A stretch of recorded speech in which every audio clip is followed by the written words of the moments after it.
Terima kasih pemirsa, Anda masih bersama kami Damai Nusaku yang mengangkat tema tentang peristiwa bersejarah, peristiwa yang sangat luar biasa, Isra Mi'raj.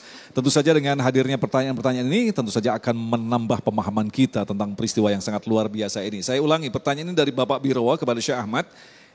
Isra Mi'raj ini ketika Rasulullah diangkat ke Sidratul Muntaha berupa jasadnya atau ruhnya, dan mengapa hanya Rasulullah yang mengalami peristiwa yang luar biasa ini? Syekhuna, silakan. Bismillah, alhamdulillah, salatu wassalamu ala sayyidina Rasulillah wa alihi wa sahbihi wa man wala. Mengapa peristiwa ini terjadi bagi Rasulullah?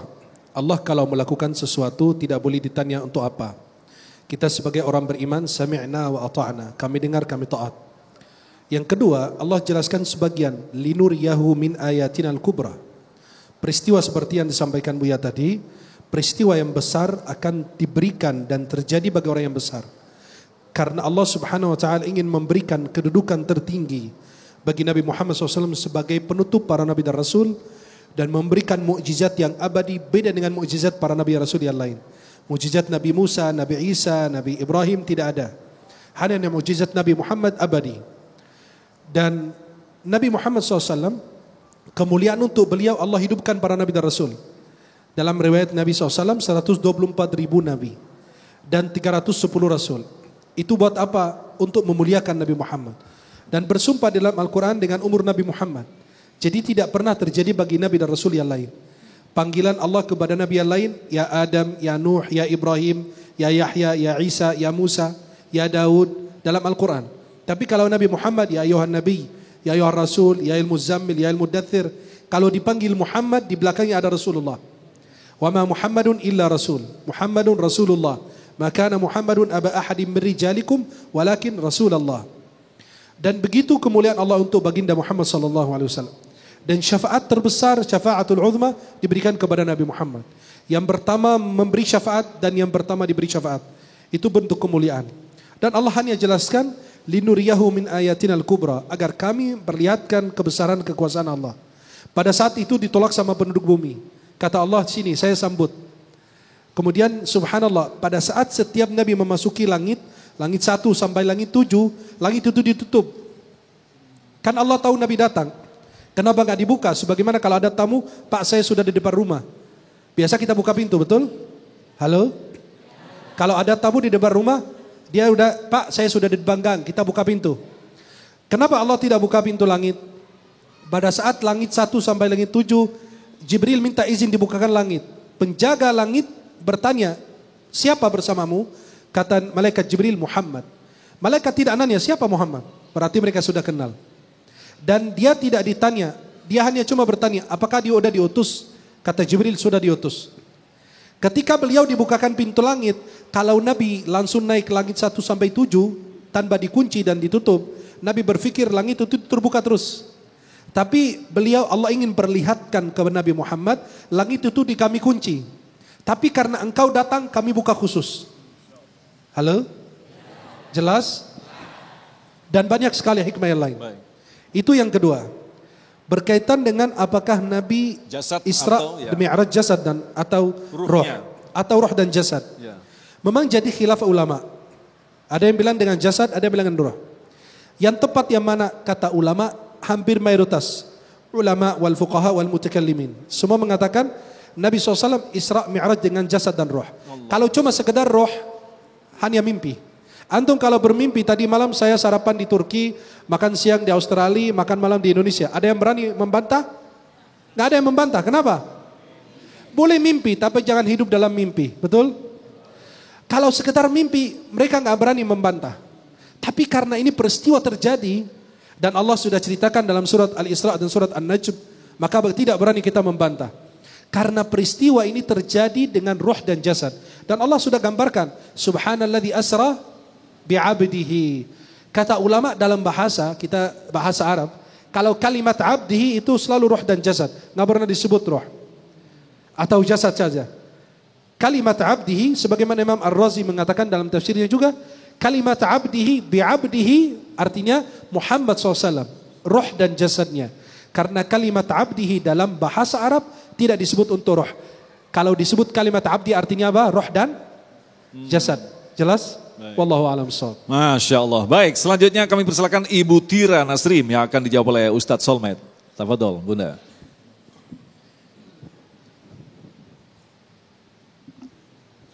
Assalamualaikum warahmatullahi wabarakatuh.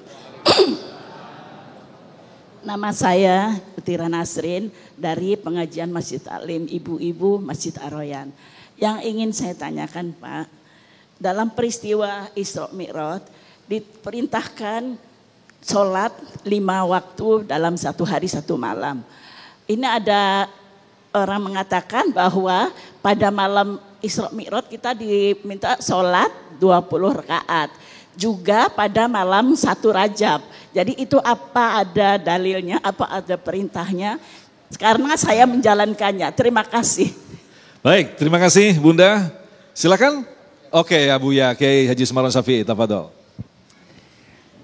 Ini semestinya Ustadz Salmet yang jawab. Karena ibu pinter urusan dalil diserahin ke saya. Ambil alih senior. Ibu-ibu, bapak-bapak, permasalahan takzimu Lailatul Rajab 27 Rajab Lailatul Isra itu adalah merupakan min amril ibahah. Saya nggak bilang itu sunnah, amril ibahah, perkara yang boleh. Boleh dalam perkara apa? Wa may yu'azzim sya'airallah, termasuk orang yang mengagungkan syiarnya agama Allah. Metode caranya dengan apa? Jangan membuat ibadah di dalam ibadah. Nah, jangan membuat ibadah di dalam ibadah. Terkadang kita ibu-ibu bapak-bapak soal untuk menghidupkan syiar agama dengan ibadah, dengan sholat. Seperti orang juga ingin melakukan sholat nisfu Sya'ban. Kan begitu? Ini berkatakan. Malam nisfu Sya'ban itu ada dan terjadi. Tapi perintah sholat nisfu Sya'ban nggak ada. Sama juga perintah sholat malam 27 Rajab. Lalu bagaimana Pak? Ya ambil aja sholat sunnah awabin habis maghrib. Jangan diniatkan dengan sholat sunnah 27 Rajab. Paham nih? Sholat sunnah awabin habis maghrib, habis ba'diyatul maghrib 2 rakaat, lalu kita sholat lagi sampai nanti mau masuk isya ber2 rakaat 2 rakaat. Tuh, kan enteng kan? Dapat nggak pahalanya? Wah dapat. Bagaimana pahala sunnah awabin?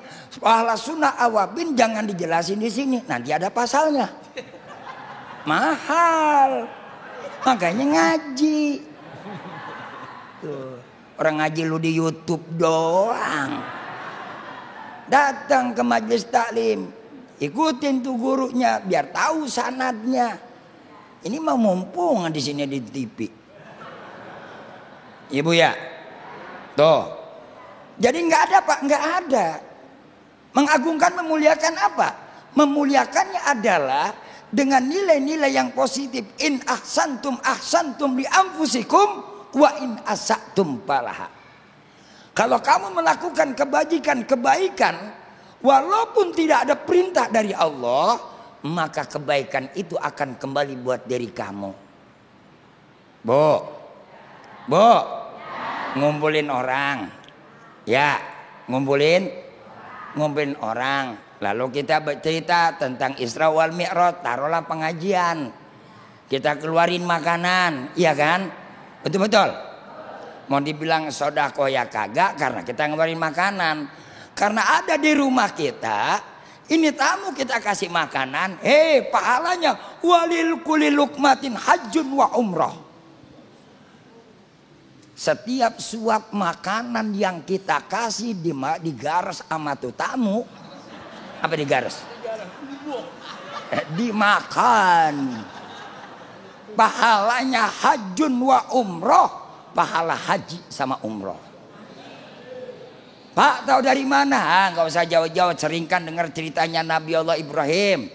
Nabi Ibrahim kalau mau makan ngundang orang. Kalau kita mau makan jangan kelihatan orang. Kebalik, makanya kita pada susah.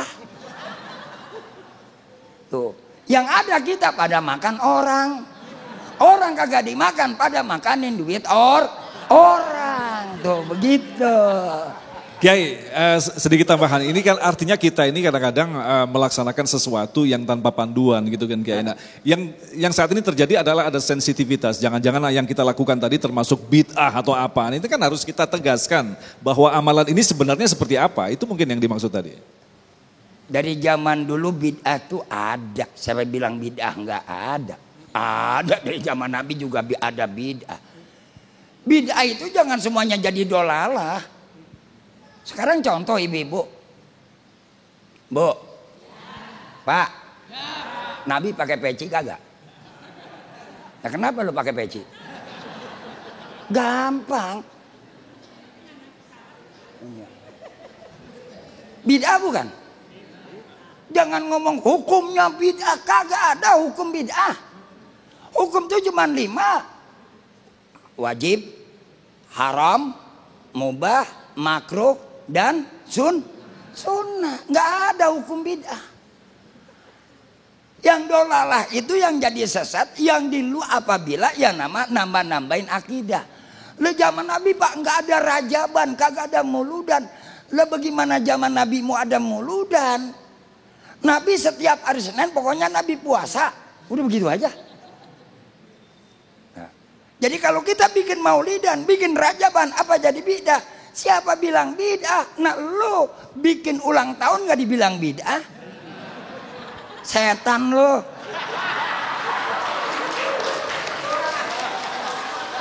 Baik. Betul-betul. Baik. Lah ini mah Oke, hukum Pak. Kita bicara apa aja, betul. Lah jangan apa-apa Masya Allah. omongin bid'ah. Lah dia bikin ulang tahun bid'ah kagak? Baik. Nabi nyuruh kagak? Zaman Nabi ada enggak?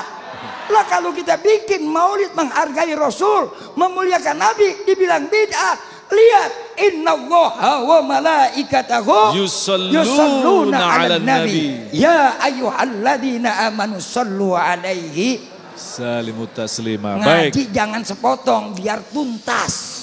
Terima kasih Kiai, kita masih menyimpan banyak sekali pertanyaan-pertanyaan. Mungkin kita beri terlebih dahulu kesempatan kepada Bapak Zarkasi. Silakan Bapak Zarkasi. Dipercepat. Assalamualaikum warahmatullahi wabarakatuh. Saya Zarkasi Hasan, salah satu pengurus Masjid Aroyan dan sekaligus jadi jamaah di sini. Pertanyaan saya agak mirip dengan Bu Tirah tadi tentang sholat, cuman dari sisi lain. Kan Isra Mi'raj itu produknya perintah sholat 5 waktu. Nah pertanyaan saya, apakah perintah saat itu sudah mirip atau sempurna seperti yang kita lakukan sekarang? Nah, saya kira itu aja. Baik, terima kasih. pertanyaan yang bagus sekali ini. Ustadz Solmed harus jawab, jangan diserahkan kepada Buya. Kita akan kembali selepas pesan-pesan berikut ini. Damai Indonesiaku.